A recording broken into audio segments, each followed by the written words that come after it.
Today we're going to take a look at a Warhammer 40k Necron. I think this is one of the flayed ones or something like that, which means they got human flesh on them. Really great design. If you aren't really familiar with Warhammer 40k, which I don't feel like most people are, essentially these are like immortal Terminators, right?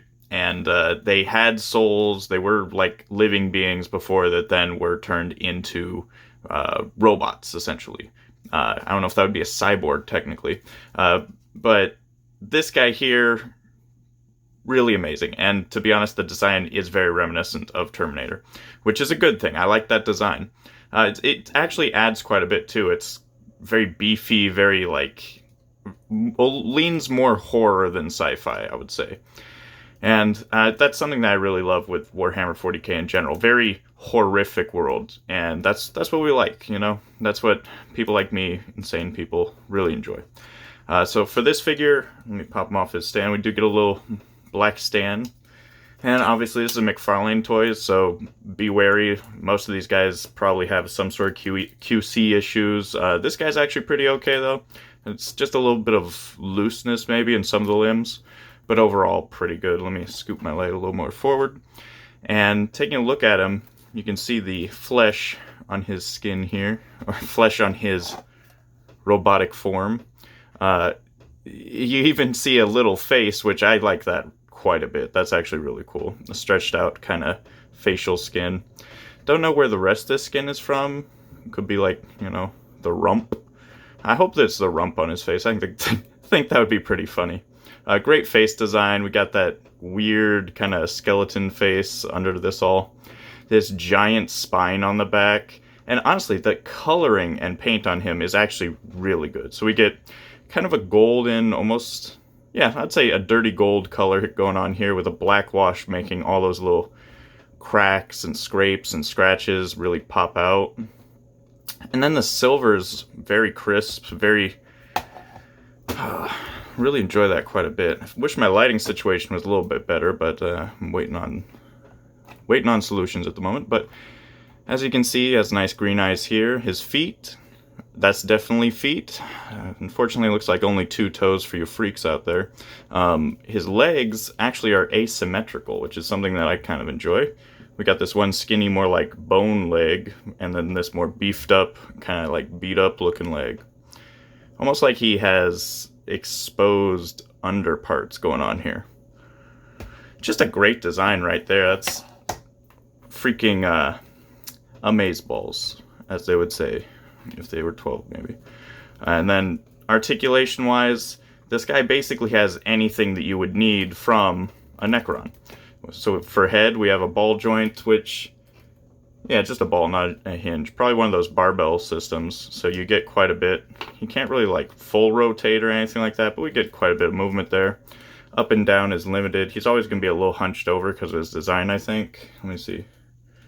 Yeah, you can never fully make him stand up straight, so it doesn't... I don't know if it really matters how much you can make him look up and down so much. He's always kind of going to be in this position. And then for the shoulders, it's going to be limited because of the shoulder pads, so, you know... Quite a bit of motion. Can't go full 360 or nothing like that. Can't go very far out. Well, no.